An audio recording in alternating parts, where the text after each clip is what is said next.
नमस्कार प्यारे बच्चों। मेरे YouTube चैनल सबल एजुकेशन में आप सबका बहुत बहुत स्वागत है।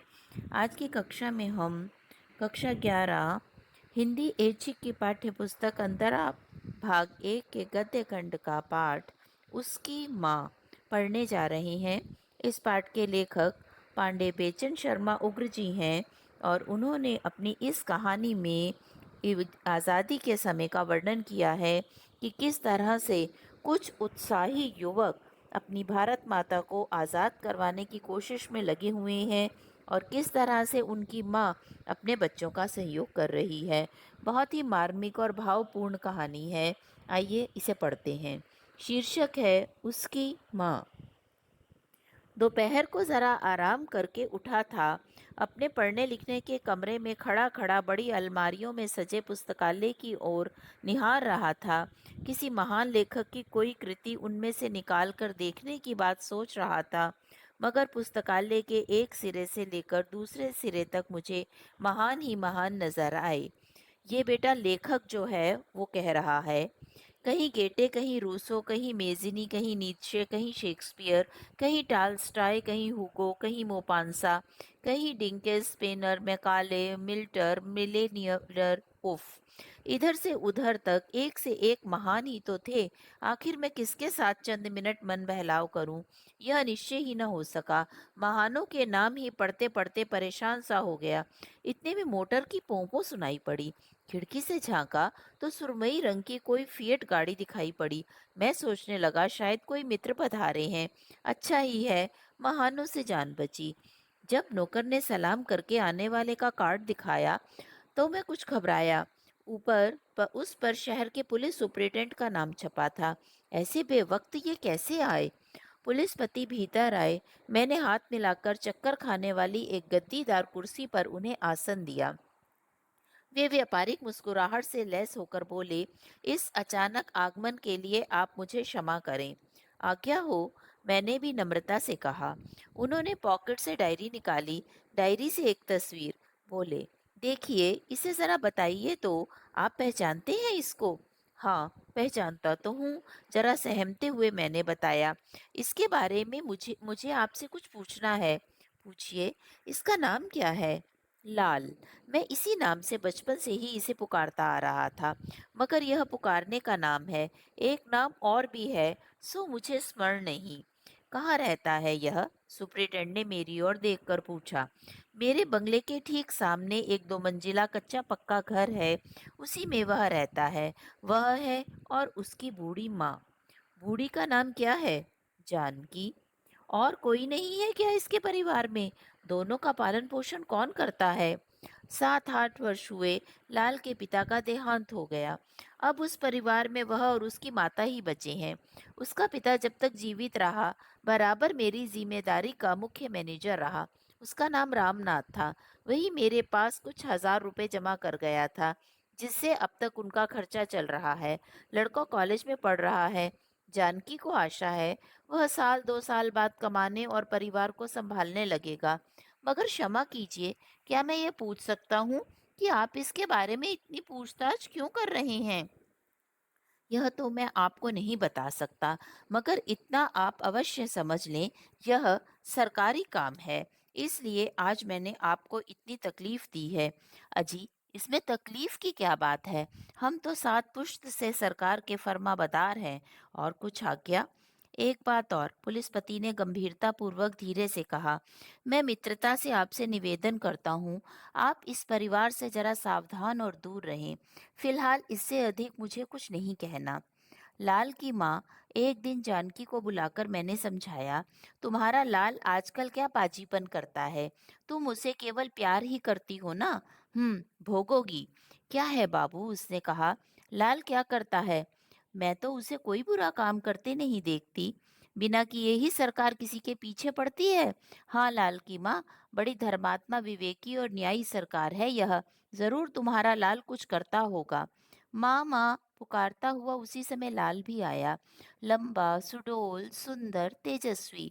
माँ, उसने मुझे नमस्कार कर जानकी से कहा, तू यहाँ भाग आई है? चल तो, मेरे कई सहपाठी वहाँ खड़े हैं, उन्हें चटपट कुछ जलपान करा दे, फिर हम घूमने जाएंगे। अरे! जानकी के चेहरे की झुर्रियाँ चमकने लगी, काँपने लगी उसे देखकर। "तू आ गया लाल? चलती हूँ भैया, पर देख लो, तेरे चाचा क्या शिकायत कर रहे हैं। तू क्या पाजीपन करता है बेटा?" "क्या है चाचा जी?" उसने सविनय सुमधुर स्वर में मुझसे पूछा। "मैंने क्या अपराध किया है?" "मैं तुमसे नाराज़ हूँ लाल," मैंने गंभीर स्वर में कहा। "क्यों चाचा जी? तुम बहुत बुरे होते जा रहे हो, जो सरकार के विरुद्ध षड्यंत्र करने वाले के साथी हो। हाँ, तुम हो। देखो लाल की माँ, इसके चेहरे का रंग उड़ गया, यह सोचकर कि यह खबर मुझे कैसे मिली। सचमुच एक बार उसका खिला हुआ रंग जरा मुरझा गया मेरी बातों से, पर तुरंत ही वह संभला। आपने गलत सुना है चाचा जी, मैं किसी षड्यंत्र में नहीं। हाँ, मेरे विचार स्वतंत्र अवश्य हैं। मैं जरूरत बेजरूरत जिस तिस के आगे उबल अवश्य पड़ता हूँ। देश की दुर्व्यवस्था पर उबल उठता हूँ, इस पशु हृदय परतंत्रता पर। तुम्हारी इतनी बात सही, तुम षड्यंत्र में नहीं, विद्रोह में नहीं, पर यह बकबक क्यों? इससे फायदा? तुम्हारी इस बकबक से ना तो देश की दुर्दशा दूर होगी और ना ही उसकी पराधीनता। तुम्हारा काम पढ़ना है, पढ़ो। उसके बाद काम करना होगा। परिवार और देश की मर्यादा बचानी होगी। तुम पहले अपने घर का उद्धार तो कर लो, तब सरकार के सुधार का विचार करना। उसने नम्रता से कहा। चाचा जी क्षमा कीजिए, इस विषय में मैं आपसे विवाद नहीं करना चाहता। चाहना होगा, विवाद करना होगा। मैं केवल चाचा जी नहीं, तुम्हारा बहुत कुछ हूँ। तुम्हें देखते ही मेरी आंखों के सामने रामनाथ नाचने लगते हैं, तुम्हारी बूढ़ी माँ घूमने लगती है। भला तुम्हें बेहाथ होने दे सकता हूँ? इस भरोसे मत रहना। इस पराधीनता के विवाद में इस पराधीनता के विवाद में चाचा जी, मैं और आप दो भिन्न सिरों पर हैं। आप कट्टर राजभक्त, मैं कट्टर राजविद्रोही। आप पहली बात को उचित समझते हैं कुछ कारणों से, मैं दूसरी को दूसरे कारणों से। आप अपना पद छोड़ नहीं सकते, अपनी प्यारी कल्पनाओं के लिए मैं अपना भी नहीं छोड़ सकता। तुम्हारी कल्पनाएं क्या हैं? सुनो तो, जरा मैं भी जान लूं कि अब के लड़के कॉलेज की गर्दन तक पहुंचते पहुंचते कैसे कैसे हवाई किले उठाने के सपने देखने लगते हैं। जरा मैं भी तो सुनूं बेटा। मेरी कल्पना यह है कि जो व्यक्ति समाज या राष्ट्र के नाश पर जीता हो, उसका सर्वनाश हो जाए। जानकी उठकर बाहर चली। अरे, तू तो जमकर चाचा जी से जूझने लगा। वहाँ चार बच्चे बेचारे दरवाजे पर खड़े होंगे। लड़ तू, मैं जाती हूँ। हाँ, समझा दो बाबू, मैं तो आप ही कुछ नहीं समझती, फिर इसे क्या समझाऊंगी? उसने फिर लाल की ओर देखा। चाचा जो कहें मान जा बेटा, इसमें यह तेरे भले के लिए ही कहेंगे। वह बेचारी कमर झुकाए उस 60 बरस की वय में भी घूंघट संभाले चली गई। उस दिन उसने मेरी और लाल की बातों को गंभीरता नहीं समझी। मेरी कल्पना यह है कि, उत्तेजित स्वर में लाल ने कहा, ऐसे दुष्ट व्यक्ति नाशक राष्ट्र के सर्वनाश में मेरा भी हाथ हो। तुम्हारे हाथ दुर्बल हैं, उनसे जिनसे तुम पंजा लेने जा रहे हो। चर्र-मर्र हो उठोगे, नष्ट हो जाएंगे। चाचा जी, नष्ट हो जाना तो यहाँ का नियम है। जो संवारा गया है वह बिगड़ेगा ही। हमें दुर्बलता के डर से अपना काम नहीं रोकना चाहिए। कर्म के समय हमारी भुजाएं दुर्बल नहीं, भगवान की सहस्त्र भुजाओं की सखियां हैं। तो तुम क्या करना चाहते हो? मैं वो जो भी मुझसे हो सकेगा करूँगा। षड्यंत्र? ज़रूरत पड़ी तो ज़रूर। विद्रोह? हाँ, अवश्य। हत्या? हाँ, हाँ, हाँ। बेटा, तुम्हारा माथा न जाने कौन-सी किताब पढ़ते-पढ़ते बिगड़ गया है। सावधान! मेरी धर्मपत्नी और लाल की माँ एक दिन बैठी हुई बातें कर रही थीं कि मैं पहुँच गया। कुछ पूछने के लिए कई दिनों से मैं उसकी तलाश में था। क्यों लाल की माँ? लाल के साथ किसके लड़के आते हैं तुम्हारे घर? मैं क्या जानूं बाबू, उसने सरलता से कहा। मगर वे सभी मेरे लाल की ही तरह मुझे प्यारे दिखते हैं। सब लापरवाह। वे इतना हंसते गाते और हो हल्ला मचाते हैं कि मैं मुग्ध हो जाती हूँ। मैंने एक ठंडी सांस ली। ठीक कहती हो। वे बातें कैसी करते हैं, कुछ समझ पाती हो? बाबू, वे लाल की बैठक में बैठते हैं। कभी कभी जब मैं उन्हें कुछ खिलाने पिलाने जाती हूँ, तब वे बड़े प्रेम से मुझे माँ कहते हैं। मेरी छाती फूल उठती है, मानो वे मेरे ही बच्चे हैं। मैंने फिर सांस ली। एक लड़का उनमें बहुत ही हंसोड़ है, खूब तगड़ा और बली दिखता है। लाल कहता है, वह डंडा लड़ने में, दौड़ने में, घूंसेबाजी में, खाने में, छेड़खानी करने और हो हा कर हंसने में समूचे कॉलेज में फर्स्ट है। उसी लड़के ने एक दिन जब मैं उन्हें हलवा परोस रही थी, मेरे मुंह की ओर देखा और कहा, माँ, तू तो ठीक भारत माता जैसी लगती है। तू बूढ़ी, वह बूढ़ी, उसका उजला हिमालय है, तेरे केश, हाँ, नक्शे से साबित करता हूँ तू भारत माता है। सिर तेरा हिमालय, माथे की दोनों गहरी रेखाएं गंगा और यमुना, यह नाक विंध्याचल, ठोड़ी कन्याकुमारी तथा छोटी बड़ी झुर्रियां रेखाएं भिन्न भिन्न पहाड़ और नदियां हैं। जरा पास आ मेरे, तेरे केशों को पीछे से आगे बांध कंधे पर लहरा दूं, वह बर्मा बन जाएगा।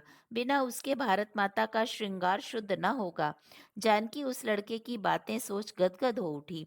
बाबू ऐसा ढीठ लड़का। सारे बच्चे हंसते रहे और उसने मुझे पकड़ मेरे बालों को बाहर कर अपना बर्मा तैयार कर दिया। उसकी सरलता देख मेरी आंखों में आंसू छा गई। मैंने पूछा, लाल की माँ, और भी वे कुछ बातें करते हैं? लड़ने की, झगड़ने की, गोला, गोली या बंदूक की? अरे बाबू, उसने मुस्कुरा कर के कहा, वे सभी बातें करते हैं, उनकी बातों का कोई मतलब थोड़े ही होता है। सब जवान हैं, लापरवाह हैं, जो मुंह में आता है बकते हैं। कभी कभी तो पागलों सी बातें करते हैं। महीना भर पहले एक दिन लड़के बहुत उत्तेजित थे, ना जाने कहाँ लड़कों को सरकार पकड़ रही है।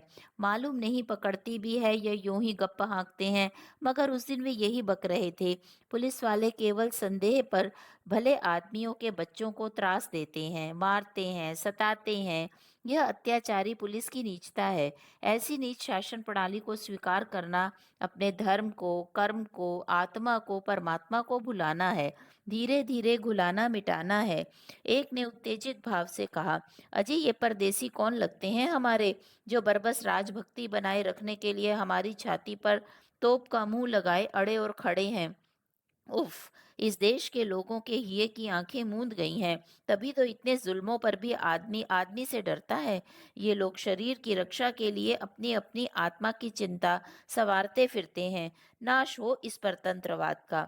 दूसरे ने कहा, लोग ज्ञान न पा सके, इसलिए इस सरकार ने हमारे पढ़ने लिखने के साधनों को अज्ञान से भर रखा है। लोग वीर और स्वाधीन ना हो, इसलिए अपमानजनक और मनुष्यहीन नीतिमर्दक कानून गढ़े हैं। गरीबों को चूस कर सेना के नाम पर पले हुए पशुओं को शराब से, कबाब से मोटा ताजा रखती है ये सरकार। धीरे धीरे जोंक की तरह हमारे धर्म, प्राण और धन चूसती जा रही है ये शासन प्रणाली। ऐसे ही अंट संट ये बातूनी बका करते हैं बाबू। कभी चार छोकरे जुटे, तभी यही चर्चा। लाल के साथियों का मिजाज भी उसी सा अल्लड़ बिल्लड़ मुझे मालूम पड़ता है। ये लड़के जो जो पढ़ते जा रहे हैं, त्यों त्यों बकबक में बढ़ते जा रहे हैं। यह बुरा है लाल की माँ, मैंने गहरी सांस ली। जमींदारी के कुछ जरूरी काम से 4-5 दिनों के लिए बाहर गया था। लौटने पर बंगले में घुसने के पूर्व लाल के दरवाजे पर नजर पड़ी, तो वहां एक भयानक सन्नाटा सा नजर आया, जैसे घर उदास हो, रोता हो। भीतर आने पर मेरी धर्मपत्नी मेरे सामने उदास मुख खड़ी हो गई।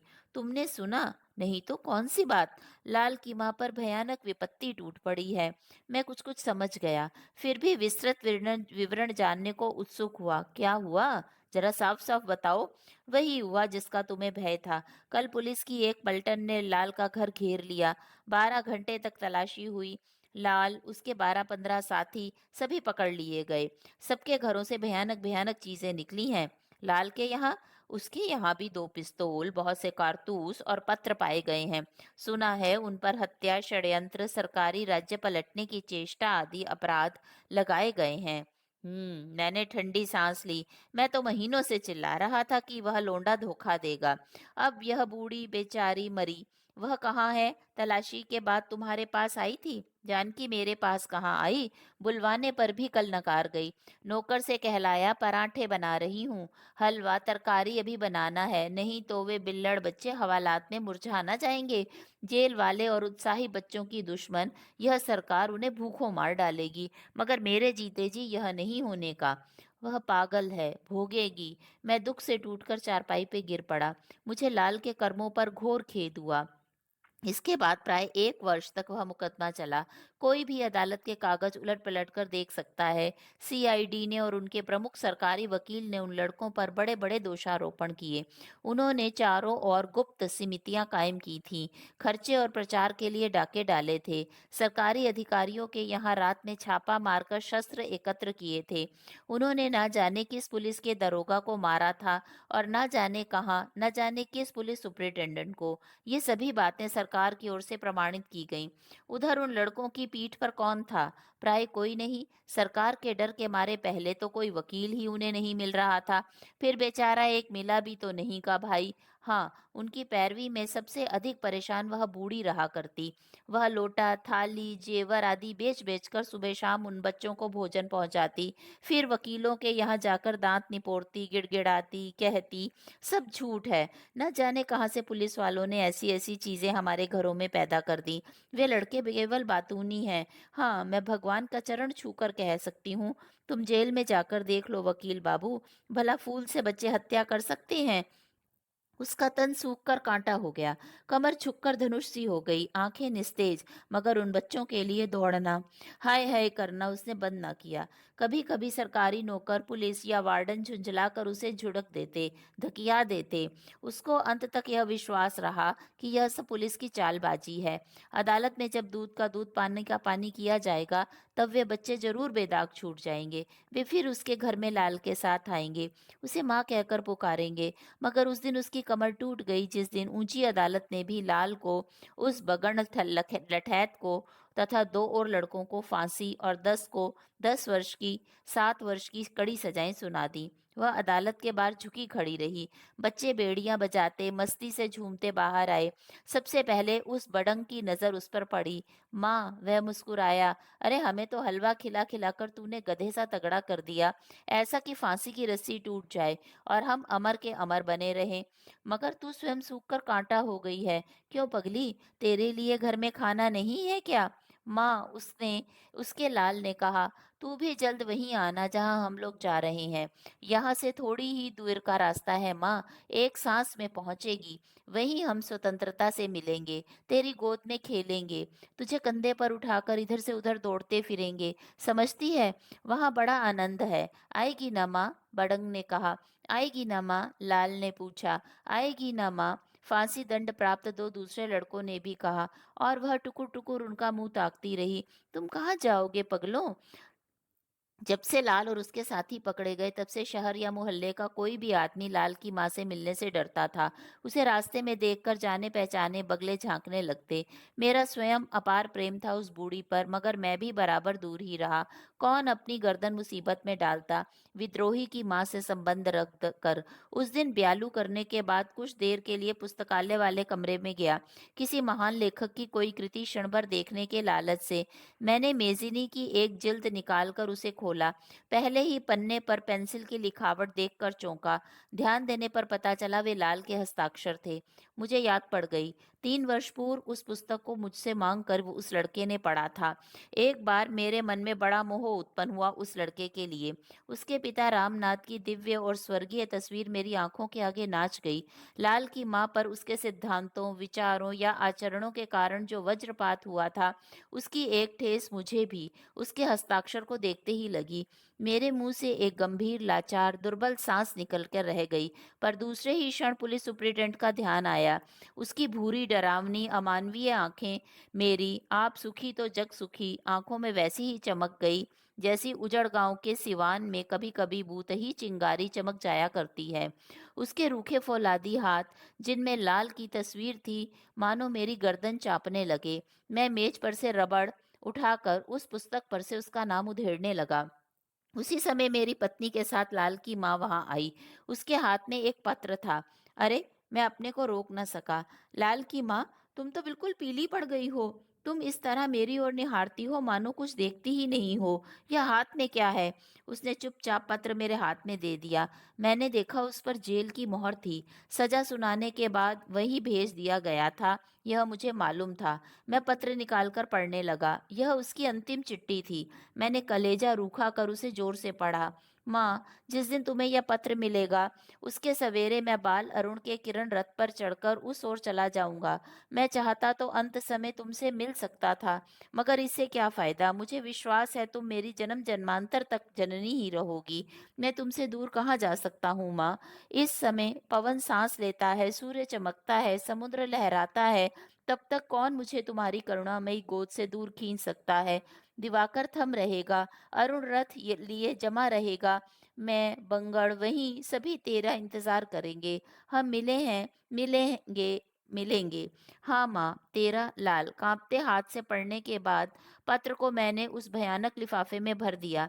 मेरी पत्नी की विकलता हिचकियों पर चढ़कर कमरे की करुणा को लांघने लगी, मगर वह जानकी ज्यों की ज्यों लकड़ी पर झुकी, पूरी खुली और भावहीन आंखों से मेरी ओर देखती रही, मानो वह उस कमरे में ही नहीं थी। क्षण भर बाद हाथ बढ़ाकर मौन भाषा में उसने पत्र मांगा और फिर बिना कुछ कहे कमरे के फाटक से बाहर हो गई, डुगुर डुगुर लाठी टेकती। उसके बाद शून्य सा होकर मैं धम्म से कुर्सी पर गिर पड़ा, माथा चक्कर खाने लगा। उस पाजी लड़के के लिए नहीं, इस सरकार की क्रूरता के लिए भी नहीं, उस बेचारी भोली बूढ़ी जानकी लाल की माँ के लिए। आह, वह कैसी स्तब्ध थी। इतनी स्तब्धता किसी प्रकृति को मिलती तो आंधी आ जाती, समुद्र पाता तो बौखला जाता। जब 1 का घंटा बजा मैं जरा सकबकाया। ऐसा मालूम पड़ने लगा मानो हरारत पैदा हो गई है माथे में, छाती में, रग रग में। पत्नी ने आकर कहा, बैठे ही रहोगे, सोओगे नहीं? मैंने इशारे से उन्हें जाने को कहा। फिर मेजनी की जिल्द पर नजर गई, उस पर रबड़ पड़ी थी। फिर अपने सुखों को, जमींदारी की, धनिक जीवन की और उस पुलिस अधिकारी की निर्दय नीरस निस्सार आंखों की स्मृति कलेजे में कंपन भर गई। फिर रबड़ उठाकर मैंने उस पाजी का पेंसिल खचित नाम पुस्तक की छाती से मिटा डालना चाहा। माँ, मुझे सुनाई पड़ा, ऐसे लगा गोया लाल की माँ कराह रही है। मैं रबड़ हाथ में लिए दहलते दिल से खिड़की की ओर बढ़ा। लाल के घर की ओर कान लगाने पर सुनाई ना पड़ा। मैं सोचने लगा भ्रम होगा, मगर अगर वह कराहती होती तो एक आध आवाज और अवश्य सुनाई पड़ती। वह कराने वाली औरत है भी नहीं। रामनाथ के मरने पर भी उस तरह नहीं घिघियाई जैसे साधारण स्त्रियां ऐसे अवसरों पर तड़पड़ा तड़पा करती हैं। मैं पुण्य सोचने लगा, वह उस नालायक के लिए क्या नहीं करती थी। खिलौने की तरह, आराध्य की तरह उसे दुलारती और संवारती फिरती। पर आह रे छोकरे, माँ। फिर वही आवाज, जरूर जानकी रो रही होगी, जरूर वही विकल व्यथित विवश बिलख रही होगी। हाय रीमा, अभागिनी वैसे ही पुकार रही है जैसे वह पाजी गाकर, मचल कर, स्वर को खींचकर उसे पुकारता था। अंधेरा धूमिल हुआ, फीका पड़ा, मिट गया। उषा पीली हुई, लाल हुई, रवि रथ लेकर अपने वहां क्षितिज से उस छोर तक आकर पवित्र मन से खड़ा हो गया। मुझे लाल की पत्र की याद आई। माँ, मानो लाल पुकार रहा था, मानो जानकी प्रतिध्वनि की तरह उसी पुकार को गा रही थी। मेरी छाती धक धक करने लगी। मैंने नौकर को पुकार के कहा, देखो तो लाल की माँ क्या कर रही है। जब वह लौट कर आया तब मैं एक बार पुनः मेज और मेजनी के सामने खड़ा था, हाथ में रबड़ लिए, उसी उद्देश्य से।